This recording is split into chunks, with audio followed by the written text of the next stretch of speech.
Saya harus izin mengambil alih sebentar ya dari para tim ses dan juga Livi dan juga panelis karena ini adalah momen di mana Kompas TV bersama dengan Kompas.com membuat segmen khusus cek fakta supaya Anda nggak kegocek gitu ya. Di mana kami akan mengkurasi data yang disampaikan oleh calon presiden di debat tadi, ada begitu banyak pernyataan, kami cocokkan dengan fakta-fakta yang ada. Nah, tentu pertanyaannya apa saja kemudian data dan fakta yang disampaikan oleh Capres tadi, seperti apa kita akan bahas cek fakta bersama dengan Bayu Gali, editor cek fakta Kompas.com. Mas Bayu, ini debat pamungkas, tadi kita lihat di war room-nya cek fakta Kompas.com, kita lihat begitu banyak yang harus kemudian dikonfirmasi ulang. Ini teman-teman ngebul kepalanya semuanya ya, memastikan. Karena ada beberapa fakta yang harus dicek berdasarkan data yang mana, selalu seperti itu kan ya? Selalu ada berbagai referensi yang kita jadikan rujukan. Jadi memang ketika bicara keliru atau benar atau salah, ya kita atau sesuai tidak data aja sesuai yang ada. dengan data yang mana begitu ya? Karena bisa jadi referensi yang diambil itu beda dengan yang ada di yang kita pakai gitu ya.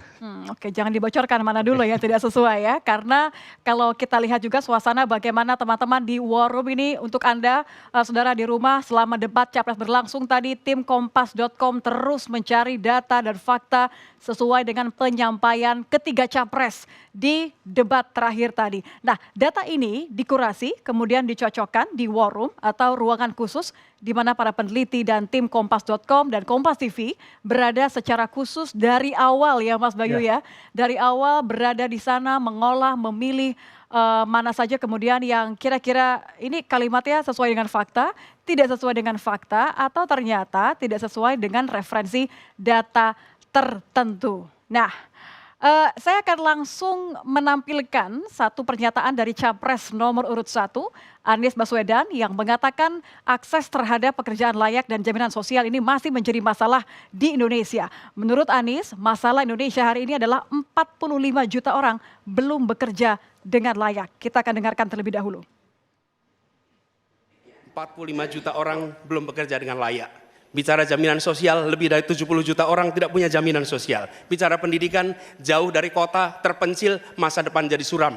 Kemampuan tinggi, kesempatan tidak ada. Sangat frustrasi melihatnya. Kesehatan mental, kekerasan seksual, lebih 15 juta orang jadi korban. Ini problem-problem yang tidak menjadi kepedulian segelintir elit. Ini adalah kepedulian rakyat kebanyakan. Karena itu dalam perjalanan kami 1 tahun, kami menemukan jutaan rakyat yang berbondong-bondong menginginkan perubahan. Mereka membuat poster rakyat, membuat posko rakyat, mendoakan dari tempat yang tidak kita lihat. Poster-poster itu cemerlang karena bukan didanai dari uang dari Jakarta, tapi didanai oleh keringatnya yang jernih hasil kerja kerasnya.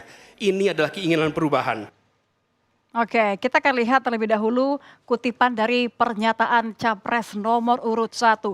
Apa masalah hari ini? Tanda tanya, 45 juta orang belum bekerja dengan layak, bicara jaminan sosial, lebih dari 70 juta orang tidak punya jaminan sosial. Jadi saya konfirmasi terlebih dahulu ya Mas Bayu ya. Ada 2 hal yang akan dicek oleh tim cek fakta. Yang pertama adalah 45 juta orang belum bekerja dengan layak dan 70 juta orang yang tidak punya jaminan sosial. Kalau kita bicara soal kelayakan ya, bekerja dengan kelayakan, ini kan definisinya apa begitu ya? Apakah berdasarkan Bank Dunia atau berdasarkan UMP misalnya? Memang kita melihat dari setidaknya 2 data yang diambil ya. Pertama dari data Bank Dunia mengenai kelayakan. Jadi definisi kelayakan itu adalah pekerja yang memiliki perlindungan dan kepastian kerja dan juga banyak fasilitas juga ya. Dari data Bank Dunia itu datanya lebih dari 40 juta, ternyata 68,5 juta. Kalau kita bicara definisinya Bank Dunia. Tapi ada juga kan ketika kita bicara UMP tadi. UMP misalnya upah minimum provinsi, itu juga kan bisa dijadikan referensi untuk layak atau tidak layak ya. Karena semestinya kan UMP itu jadi patokan kelayakan. Betul. Kelayakan suatu itu kan minimum ya. Tapi kalau kita lihat datanya dari UMP juga ternyata tidak sesuai dengan 45 jutanya. Ya, ternyata di UMP itu ada sekitar 24,84 juta yang tidak layak. Jadi kalau kita bicara definisi Bank Dunia, pernyataan disampaikan Pak Anies itu masih jauh di bawah. Tapi kalau kita bicara UMP, terlalu tinggi gitu ya. Oke, jadi untuk yang ini tidak sesuai ya? Tidak sesuai. Dengan 2 kategori.